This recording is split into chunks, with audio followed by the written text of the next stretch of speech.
Bonjour à toutes et à tous. Radio France Internationale en direct de Paris, il est 18h. Le journal en français facile. Adrien Delgrange. Mercredi 20 juin 2024 et au sommaire de cette édition, les prochaines élections en France. À 10 jours du premier tour des élections législatives, le monde de la culture se mobilise contre l'extrême droite. Reportage à suivre. Une réunion internationale sur les vaccins s'est tenue aujourd'hui à Paris. Un sommet mondial pour accélérer la production de vaccins en Afrique, nous explique dans un instant Claire Fage. La guerre en Ukraine, quand le soutien psychologique des militaires ukrainiens devient une arme. Aux États-Unis, la Louisiane impose les 10 commandements dans ses écoles publiques, ce qui fait grincer des dents. Et puis il y a du football, Euro 2024, avec notamment un choc attendu ce soir entre l'Espagne et l'Italie. Un match retransmis en direct sur Radio France Internationale. Voilà pour les titres, soyez les bienvenus. Une partie du monde de la culture s'est donc donné rendez-vous aujourd'hui dans la rue, en France, et ce à 10 jours du premier tour pour élire nos députés. Une quinzaine de syndicats du spectacle vivant, mais aussi du cinéma, de l'audiovisuel ont manifesté à Paris et dans toute la France. Edmond Sadaka, bonjour. Bonjour Adrien, bonjour à tous. Vous revenez de cette manifestation dans la capitale. Plusieurs centaines de personnes étaient présentes. Reportage. Bardella est foutu, la culture est dans la rue.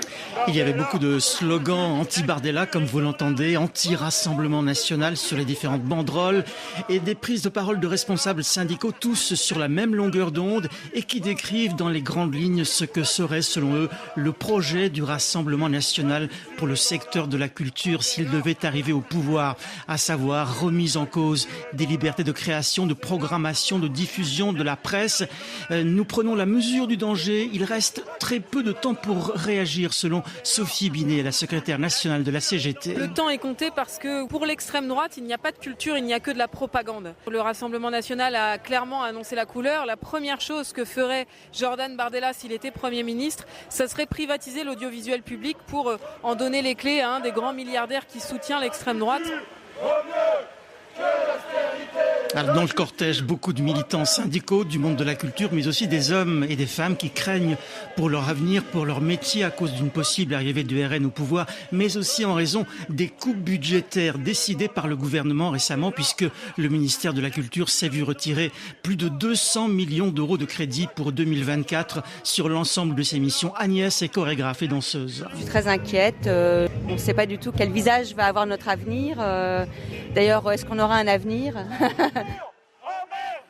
Et un précédent rassemblement du monde de la culture comme celui d'aujourd'hui, mais aujourd'hui il y avait sans doute beaucoup plus de monde. Ce précédent rassemblement avait lieu jeudi dernier à Paris. Il avait réuni quelques centaines de personnes.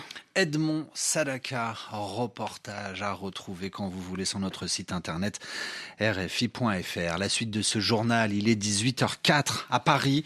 Nous nous intéressons aux vaccins. L'Afrique veut produire elle-même ses vaccins. C'est le grand enjeu du Forum mondial pour la souveraineté et l'innovation vaccinale qui s'est déroulé aujourd'hui à Paris. Claire Fage, bonjour. Bonjour. Le but plus précis, permettre à l'Afrique de fabriquer davantage de vaccins sur son sol alors qu'elle doit encore en importer, en faire venir de l'étranger, équivalent presque de 99% de ces doses. Oui, c'est une dépendance qui a éclaté, rappelez-vous, pendant la crise du Covid. Elle a éclaté au grand jour, mais elle concerne, et c'est plus grave, tous les vaccins prioritaires, en particulier infantiles en Afrique. Rougeole, poliomyélite, tuberculose. Le Forum avait donc pour but de financer un nouvel instrument pour encourager les usines de vaccins sur le sol africain, l'accélérateur africain de fabrication des vaccins. Il a reçu une promesse de financement d'1,2 milliard de dollars des donateurs, c'est-à-dire plus d'argent que prévu pour subventionner les doses de ces futurs vaccins africains. Les projets se multiplient du Sénégal au Rwanda et à l'Afrique du Sud, mais il faut maintenant qu'ils se concrétisent. Mais en attendant, Claire, il faut aussi continuer les campagnes de vaccination en Afrique avec des doses achetées à l'étranger. Oui, et c'est là que l'Alliance du vaccin Gavi avait besoin de se refinancer pour les 5 prochaines années pour que les États africains puissent vacciner vacciner à moindre coût 2 fois plus d'enfants contre un nombre plus important de maladies, puisqu'on a désormais 2 nouveaux vaccins contre le paludisme qui réduisent la mortalité infantile et un contre le cancer de l'utérus, première cause de mortalité des femmes désormais en Afrique. Il faut aussi reconstituer les stocks de vaccins contre le choléra ou la fièvre jaune. Alors, l'Alliance du vaccin a besoin de 9 milliards de dollars pour la période 2026-2030. Elle a reçu 2,4 milliards de dollars de promesses des donateurs, ce qu'elle estime être un très bon départ. Claire Fage au sujet de ce forum pour la souveraineté et l'innovation vaccinale. Le journal en français facile. Les conséquences psychologiques de la guerre, les conséquences sur la santé mentale. En Ukraine, pour aider les militaires ukrainiens qui luttent contre l'armée russe, les autorités leur proposent un soutien psychologique. Reportage de nos envoyés spéciaux Anastasia Bekio, Boris Vichit, à Kupiansk, dans le nord-est de l'Ukraine. Choisissez 3 cartes au hasard et retournez-les. Maxime, je vous demande de poser ces cartes dans l'ordre suivant. La première doit symboliser votre état avant la guerre, la deuxième, le présent, et la troisième, après la guerre.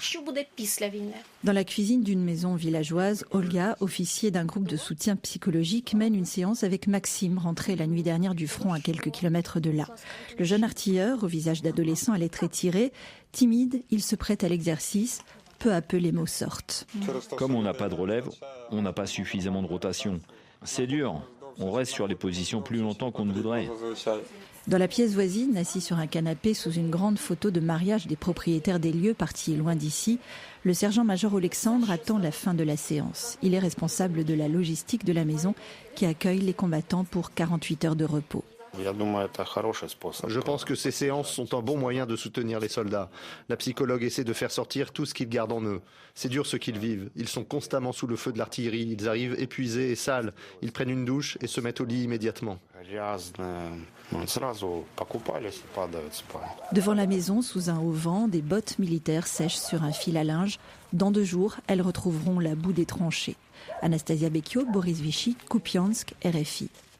L'actualité à présent aux États-Unis. Le gouverneur de la Louisiane, le républicain Jeff Landry, relance un vieux débat dans le pays, celui de la séparation de l'Église et de l'État. Aux États-Unis, depuis la fin du XVIIIe siècle, la religion est officiellement séparée de l'État.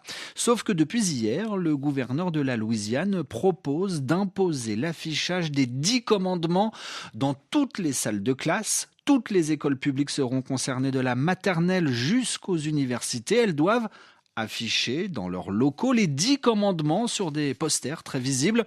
Alors je vous cite le premier commandement, tu aimeras Dieu par-dessus tout. Alors pourquoi une telle initiative? Élément de réponse avec Sébastien Natrol, il est journaliste spécialiste de la justice américaine. Cela s'explique par 2 raisons, principalement donc des raisons religieuses évidemment, puisque la Louisiane est un État chrétien et le Parti républicain est depuis les années 70 au moins le parti de la droite chrétienne. Et la deuxième raison, je pense, tient à la Cour suprême des États-Unis, puisque au fil du temps, on se rend compte que son interprétation de la clause d'établissement, donc du premier amendement qui interdit au Congrès de passer une loi qui établirait une religion, elle s'est émoussée. Donc je pense que le gouverneur de Louisiane et donc la législature qui a voté cette loi vise à provoquer délibérément une nouvelle affaire judiciaire en espérant que cela remonte jusqu'à la Cour suprême et que la majorité désormais conservatrice de la Cour suprême lui donne raison. Des propos recueillis par Arim Lipold. En France, à présent, le temps des adieux. Les obsèques de Françoise Hardy ont eu lieu cet après-midi au cimetière du Père-Lachaise à Paris.